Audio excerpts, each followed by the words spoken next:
और इसमें काफ़ी चीज़ों के बारे में हम लोग ने पहले भी डिस्कस कर चुके। लेक्चर नंबर 1 में मैंने काफ़ी 20 क्वेश्चन, टॉप 20 क्वेश्चंस को मैंने लेके आया था, जिसमें मैंने आपको बहुत ही इंपॉर्टेंट क्वेश्चंस को डिस्कस किया था।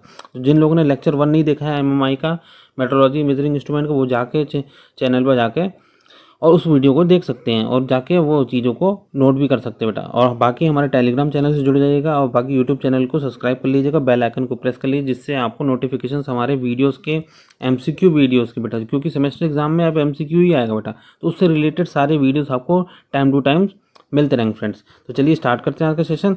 बाकी यहाँ पे देख लीजिए बेटा, ये हमारा ये टेलीग्राम चैनल है, टेलीग्राम चैनल के थ्रू आप लोग ज्वाइन हो जाइएगा और ये यूट्यूब चैनल के थ्रू आप लोग ज्वाइन हो, जहाँ पर आपको सारी नोटिफिकेशन और सारी प्लेलिस्ट मिल जाएगी, जहाँ पर आप लोग अपना प्लेलिस्ट देख कर और वहाँ पे पढ़ाई कर सकते हैं।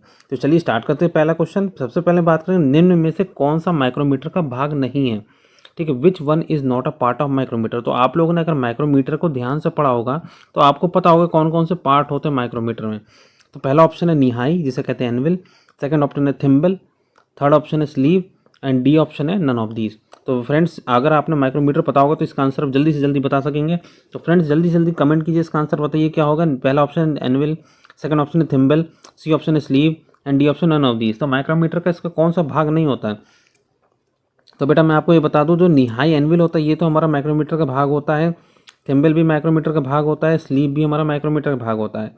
ठीक है, तो इसमें से तीनों ऑप्शन जो हमारे ये तो हमारे सही है कि माइक्रोमीटर के भाग होते हैं, लेकिन डी ऑप्शन हमारा इनमें से कोई नहीं, मीन्स डी ऑप्शन हमारा सही है, मीन्स सारे पार्ट होते हैं माइक्रोमीटर के।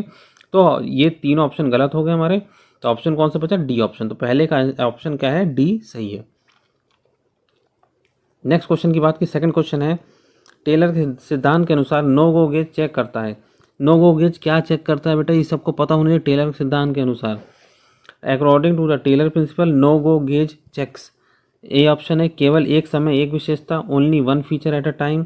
बी ऑप्शन है केवल एक समय में मुख्य विमाएँ, only important dimensions at a time. एक समय में सभी विमाएँ, all the dimensions at a time. D option है एक समय में केवल संबंधित विमाएँ, only the related dimension at a time. तो आप लोगों ने अगर नो गो गेज सही से पढ़ा होगा बेटा, तो आप लोग इसका आंसर फटाक से दे सकेंगे कि नो गो गेज जो होता है टेलर के प्रिंसिपल के अकॉर्डिंग वो क्या चेक करता है। तो मैं आपको बता दूं बेटा, केवल एक समय में एक विशेषता, only one feature at a time जो है वो ऑप्शन सही है। क्योंकि बेटा क्या होता है, जो नो गो गेज होता है वो एक ही फीचर, चाहे एक डायमेंशंस होती हैं या कोई भी एक हमारा इंपॉर्टेंट फीचर्स होता है, तो उसी को एक ही समय पे मेज़र करता है। एक साथ सारे डायमेंशंस को मेज़र नहीं कर पाता है, इंपॉर्टेंट डायमेंशन को मेज़र नहीं करता है। ओनली रिलेटेड डायमेंशन ये भी गलत है। ओनली हमारा क्या है? Only one feature at a time. Second का ऑप्शन ए सही है। चलिए नेक्स्ट क्वेश्चन की बात करते हैं। थर्ड क्वेश्चन हमारा है, देख लीजिए फ्रेंड्स सभी लोग, गेज आवर्धक जिसकी न्यूनतम क्षमता होती है, the gauging amplifier having the lowest precision. तो लोएस्ट प्रिसीजन आपको पता होना चाहिए कि लोएस्ट प्रिसीजन क्या होता है। पहला ऑप्शन है तुलनित्र, B option indicator, C option है परीक्षक सूचक और डी ऑप्शन है दोनों तुलनित्र और सूचक। तो आप लोग देख लीजिए बेटा, इसका आंसर बताइए कि भाई लोएस्ट प्रिसीजन किस में होती है? न्यूनतम क्षमता कंपरेटर में होती है, इंडिकेटर में होती है, टेस्टिंग इंडिकेटर में होती है, बोथ कंपरेटर्स एंड इंडिकेटर्स में होती है। तो आपको बेटा बता दूं, जो ऑप्शन सी हमारा ऑप्शन सी सही है।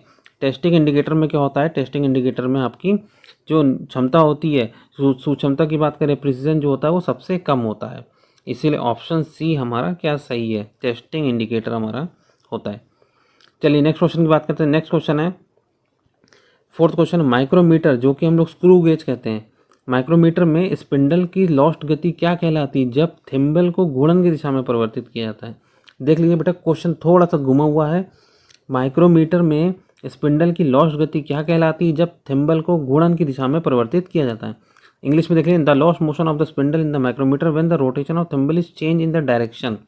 पहला ऑप्शन है वियर, सेकंड ऑप्शन है लीस्ट काउंट, थर्ड ऑप्शन है बैकलैश, फोर्थ ऑप्शन है संपूर्ण एरर, जिसे कहते हैं टोटल एरर। तो आपको बेटा पता होना चाहिए कि जो हमारा माइक्रो गेज होता है उसमें जो लॉस्ट गति होती है, लॉस्ट जो हमारा मूवमेंट होता है, मीन्स जो फ्री मूवमेंट होता है या लॉस्ट मूवमेंट होता है, वो हमेशा स्क्रू गेज में प्रेजेंट होता है। ठीक है, वो कब पता चलता है? जब हम रैचेट को घुमाते हैं और रैचेट हमारा सही से घूमता नहीं है, जो कि हमारा थिम्बल से अटैच होता है।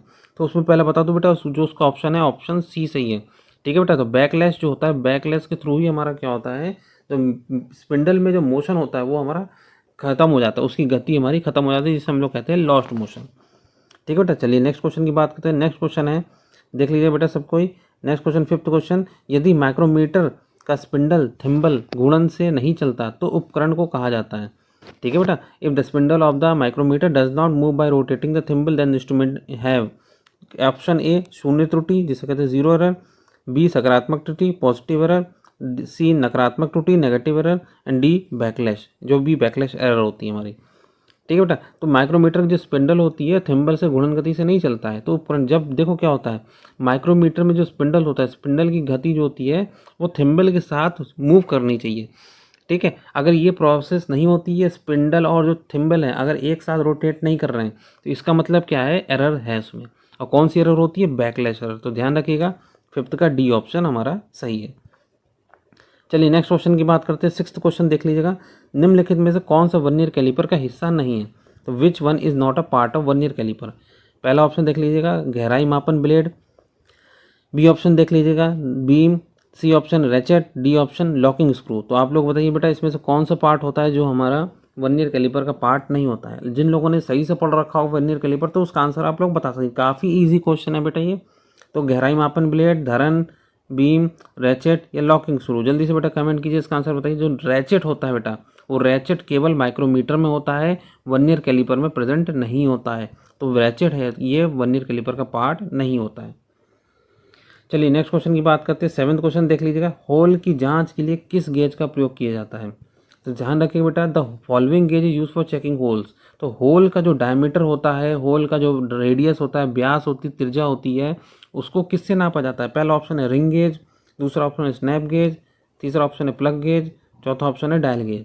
तो बेटा जिसको पता होगा वो जल्दी से जल्दी कमेंट कर देगा बेटा, क्योंकि जो हमारा गेजेस होते हैं उसमें कई सारे गेजेस प्रयोग किए जाते हैं, लेकिन होल को मेज़र करने के लिए कोई एक ही गेज यूज़ किया जाता है, वो होता है बेटा हमारा प्लग गेज। ध्यान रखिएगा बेटा सेवन्थ का ऑप्शन सी सही है, प्लग गेज का ही यूज़ किया जाता है होल्स के डायमीटर को मेज़र करने के लिए, होल की जांच करने के लिए। ठीक है बेटा। चलिए नेक्स्ट क्वेश्चन की बात करते हैं। क्वेश्चन नंबर 8 देख लीजिएगा सब कोई। क्वेश्चन नंबर 8 है कि संयोजन सेट का इस्तेमाल किया जाता है। संयोजन सेट का इस्तेमाल किया जाता है, combination set can be used for. Option A है कोणीय सतह की जांच, checking angular surface, draw circle and arcs, वृत्तीय और चाप खींचना, सी है सब्सक्राइब लाइन करना, और डी इनमें से कोई नहीं। तो संयोजन सेट का यूज़ क्यों किया जाता है बेटा, सभी लोग ने पढ़ रखा होगा, सभी लोग ने देखा भी होगा। जो कॉम्बिनेशन सेट्स होते हैं उनका जो यूज़ किया जाता है वो केवल हमारा एंगुलर सरफेस, कोणीय सतह की जांच के लिए। 8th ऑप्शन का ए ऑप्शन जो है वो सही है। तो ध्यान रखिएगा बेटा जो एंगुलर सरफेसेस होती है, कोणीय सतह होती है, तो उसको चेकिंग करने के लिए हम लोग कॉम्बिनेशन सेट का प्रयोग हम लोग करते हैं। चलिए नेक्स्ट क्वेश्चन की बात करते हैं। 9th क्वेश्चन है साइन बार की स्थिति की यथार्थता, accuracy of setting sine bar.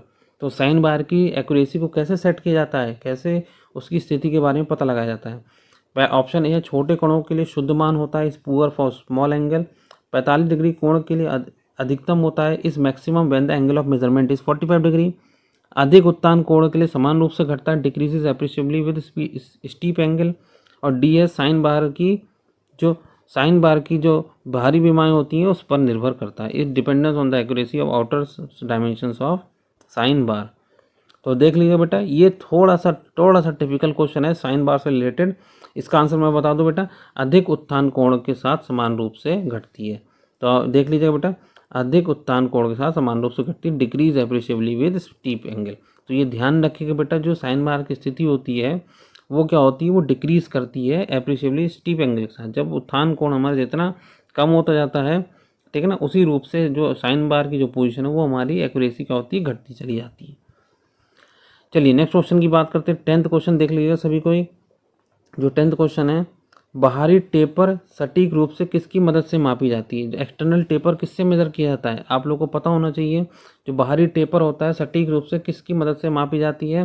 पहला ऑप्शन है साइन बार और स्लिप गेज, बी ऑप्शन है डिवाइडिंग हेड, सी ऑप्शन है हाइट गेज, और डी ऑप्शन है क्लिनोमीटर। तो देख लीजिए बेटा जो एक्सटर्नल टेपर होता है उसको कैसे नापा जाता है, तो सभी लोग को पता होना चाहिए। जो साइन बार होता है और स्लिप गेजेस होते हैं इन दोनों का ही यूज़ करके हम लोग एक्सटर्नल टेपर को मेजर करते हैं। तो 10th का ए ऑप्शन क्या है हमारा, सही है बेटा।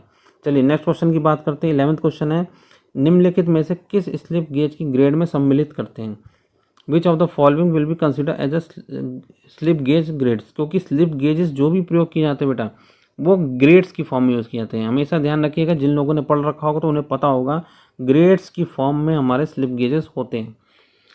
ठीक है बेटा। ऑप्शन ए है हमारा रेफरेंस ग्रेड, संदर्भ ग्रेड, बी है अंशांकन grade, calibration grade, C option है 0 पहला दूसरा grade, 0 first grade second grades, और डी ऑप्शन है उपरोक्त सभी। ठीक है बेटा। तो ऑप्शन देख लीजिए बेटा, जिसने स्लिप गेज के बारे में थोड़ा सा डिटेल में पढ़ा होगा तो ये बता सकेगा बेटा। जो उसमें हो स्लिप गेज में ग्रेड्स यूज़ किए जाते हैं वो रेफरेंस ग्रेड्स भी होते हैं, अंशांकन ग्रेड्स भी होते हैं, और 0, 1, 2 ग्रेड्स भी होते हैं, जिसे हम लोग कहते हैं ऑल ऑफ द अबव। ठीक है, चलिए नेक्स्ट क्वेश्चन की बात करते हैं। क्वेश्चन नंबर 12 है। क्वेश्चन नंबर 12 देख लीजिए, कोण स्लिप गेज से अधिक यथार्थता के साथ कोण मापन करते हैं। तो angle slip gauge measures angle more accurate then, तो ये किससे मेजर करता है बेटा? पहला ऑप्शन है साइन बार, दूसरा ऑप्शन है ऑप्टिकल फ्लैट, सी ऑप्शन है ऑटो कॉलिमिनेटर, एंड डी ऑप्शन है नन ऑफ दीज। तो जिन लोगों ने एंगल स्लिप गेज के बारे में ठीक से पढ़ रखा होगा तो वो लोग बता सकें। तो बेटा क्या, जो साइन बार होता है, साइन बार से ज़्यादा एक्यूरेसी के साथ जो कोण स्लिप गेज होता है वो एंगल को मेज़र करता है। तो ध्यान रखिएगा बेटा, साइन बार में क्या होता है कि साइन बार में एक डिसएडवांटेज रहता है, 60 डिग्री से ज़्यादा का एंगल साइन बार के थ्रू हम लोग मेज़र नहीं कर सकते हैं। ठीक है ना। और बाकी एंगल स्लिप गेज में हम लोग 60 डिग्री से ज़्यादा के एंगल को मेज़र कर सकते हैं। तो इसलिए हमारा जो कोण स्लिप गेज होता है उसकी जो एक्यूरेसी होती है वो साइन बार से ज़्यादा होती है। तो 12th का ऑप्शन ए सही है। चलिए नेक्स्ट क्वेश्चन देख लीजिएगा, साइन बार का कार्य सिद्धांत क्या है? तो सभी लोगों को पता होना चाहिए। तो वर्किंग प्रिंसिपल ऑफ साइन बार क्या होती है? पहला ऑप्शन है त्रिकोणमिति, बी ऑप्शन है प्रकाशीय, व्यतिकरणीय और बीजगणितीय। तो जल्दी से बेटा चारों ऑप्शन को आंसर बताइए बेटा। The working principle of sine bar is trigonometry, optometry, interferometry और एल्जेब्रिक। तो आपको बता दूं बेटा, आप लोगों ने अगर साइन बार को सही से पढ़ रखा होगा तो आपको प्रिंसिपल उसमें समझ में आ रहा होगा। प्रिंसिपल क्या है बेटा? ट्रिग्नोमेट्री होता है, जिसे हम लोग कहते हैं त्रिकोणमिति। 13th का ऑप्शन ए सही है। चलिए नेक्स्ट क्वेश्चन की बात करते हैं। क्वेश्चन नंबर जो 14 हमारा है उसको पढ़ लीजिएगा, देख लीजिएगा। निम्नलिखित में से कौन सा तुलनित अनुप्रयोग में असत्य है? ठीक है बेटा, तो ये ध्यान रखिएगा। विच of the following is not the correct for comparator applications. तो पहला होता है लेबोरेटरी स्टैंडर्ड, प्रयोगशाला मानकीकरण, बी ऑप्शन है कार्यकारी gauge, working gauge, C option है अंतिम निरीक्षण गेज, और डी ऑप्शन है कोणीय मापन, जिसे हम लोग कहते हैं एंगुलर मेजरमेंट। तो ध्यान रखिए बेटा कौन सा ऑप्शन है। इसमें काफ़ी चीज़ को आपको धीरे आराम से समझना पड़ेगा। जिन लोगों ने कंपैरेटर को डिटेल में पढ़ रखा होगा तो वो बता सकेंगे कंपैरेटर का मैक्सिमम यूज़ किस लिए किया जाता है। तो आपको पता है बेटा, जो कंपैरेटर का यूज़ किया जाता है, जो उसका अनुप्रयोग होता है एप्लीकेशंस, लेबोरेटरी स्टैंडर्ड में भी होता है, वर्किंग गेजेस में भी होता है, और फाइनल इंस्पेक्शन गेजेस में किया जाता है। लेकिन एंगुलर मेजरमेंट के लिए हम लोग कंपैरेटर का प्रयोग नहीं करते हैं। इसीलिए ये वाला जो डी ऑप्शन है ये असत्य है, ये हमारा करेक्ट नहीं है। तो इसीलिए 14th का ऑप्शन डी हमारा सही है, कोणीय मापन, जिसे कहते हैं हम लोग एंगुलर मेजरमेंट। चलिए नेक्स्ट क्वेश्चन बात करते हैं। 15th क्वेश्चन है, निम्नलिखित में से कौन सा तुलनित्र का प्रकार नहीं है? विच of the following is not a type of comparator. तो ये काफ़ी सिंपल क्वेश्चन है बेटा, ये तो आप लोगों ने सबने पढ़ रखा होगा, सभी लोग इसका आंसर दे सकते हैं।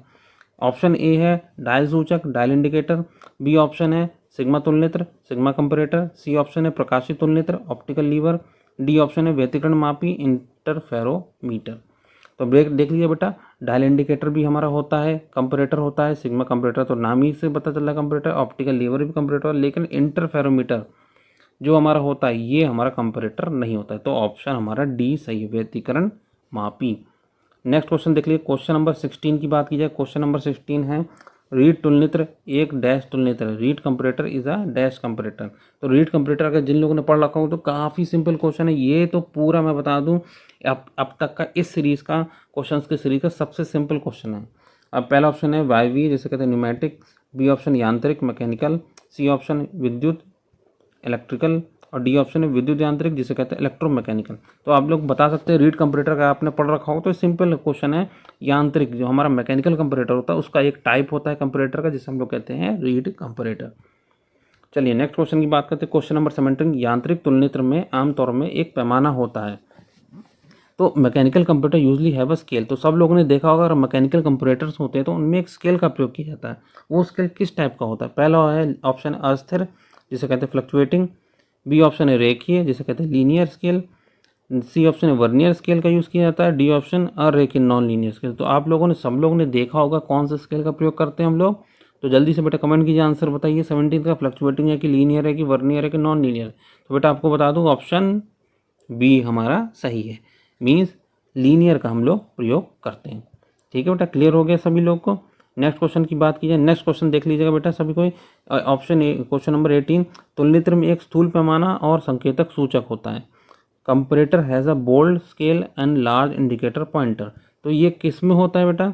इलेक्ट्रिकल कंपैरेटर्स में होते हैं, मैकेनिकल कंपैरेटर्स में होते हैं, सिग्मा कंपैरेटर्स में होते हैं, ऑप्टिकल। तो आप लोगों ने अगर सही से पढ़ रखा होगा कंपैरेटर्स के बारे में, उनके क्लासिफिकेशंस, ठीक है बेटा, तो आप लोग इसका आंसर इजीली दे सकते हैं। तुलनित्र में एक स्थूल पैमाना होता है और संकेतक सूचक होता है। तो कौन से तुलनित्र में होता है बेटा? तो सभी लोग ध्यान रखिएगा, सिग्मा कंपैरेटर में हमारा स्थूल पैमाना होता है और उसमें संकेतक सूचक भी होता है। तो 18 का ऑप्शन सी हमारा सही है। चलिए नेक्स्ट क्वेश्चन की बात करते हैं। क्वेश्चन नंबर 13 देख लीजिएगा। तुलनित्र अपने कार्य के लिए निर्भर करता है, ठीक है ना।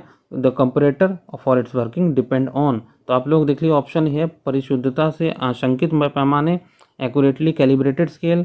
बी ऑप्शन है मानक जैसे स्लिप गेज के साथ तुलना, comparison with the standard such as slip gauges. C option है परिशुद्ध micrometer gauges, accurate micrometer gauges.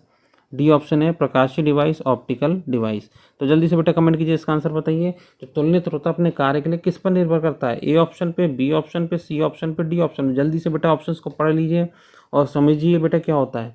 पहला option accurately calibrated scale, comparison with standard and slip gauges, accurate micrometer gauges and optical devices. तो जल्दी से बेटा comment कीजिए, इसका answer होगा मानक जैसे स्लिप गेज के साथ तुलना, comparison with the standard slip gauges. Option B हमारा सही है।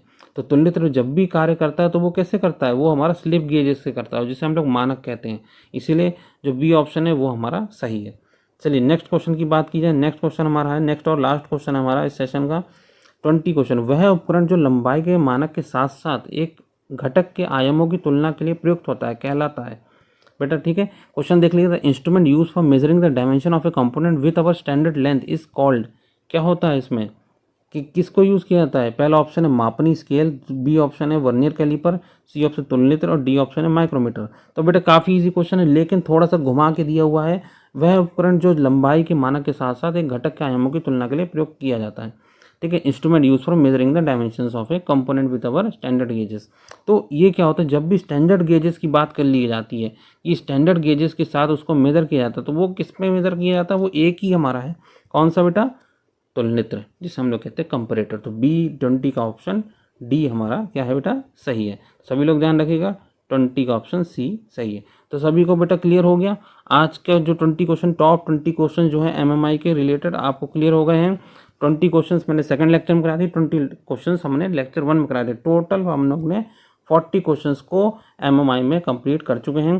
40 क्वेश्चंस को आप लोग ध्यान से पढ़ लीजिएगा, अच्छे से समझ लीजिएगा, एक एक क्वेश्चंस को डिटेल में समझिएगा।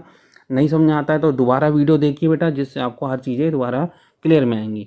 और वीडियोस में जाके आप आंसर देखिए। बाकी हम आपकी PDF को टेलीग्राम चैनल पर अपलोड कर देंगे, ताकि वहाँ से आप लोग PDF के थ्रू अच्छे से पढ़ सकते हैं और चीज़ों को समझ सकते हैं, ठीक है फ्रेंड्स। ये वीडियो को आप लोग अपने दोस्तों के साथ शेयर कीजिए, टेलीग्राम चैनल पर ज्वाइन कीजिए, अपने दोस्तों को ज्वाइन कीजिए, क्योंकि सेमेस्टर एग्जाम नज़दीक है। आपकी प्रिपरेशन बहुत ज़रूरी है, आप लोग प्रिपरेशन करते रहिए और फ्रेंड्स के साथ शेयर करते रहिए, ठीक है फ्रेंड्स। ओके बेटा, थैंक यू फ्रेंड्स।